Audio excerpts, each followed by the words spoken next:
How to fix this email is provided is not supported error in ChatGPT. So all you have to do is to go to your browser or desktop depending on your option or what you prefer. But for me, I prefer using my desktop for this. But it's actually the same when you use the mobile or the desktop type. Now for desktop, go to chat.openai.com there or to your ChatGPT, and as you can see here, it will look like this. Welcome to ChatGPT. Log in with your OpenAI account to continue.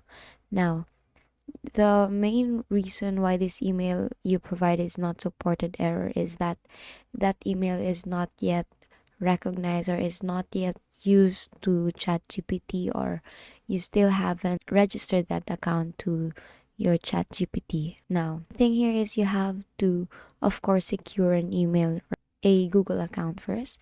So let's say here, you can actually, if you do not have the account for ChatGPT yet, then go to your sign up here and then sign up your, of course, your Gmail here. Tap on continue. You can actually scroll all the way down up until you see this option. It's either you can continue with Google or continue with Microsoft account or continue with Apple.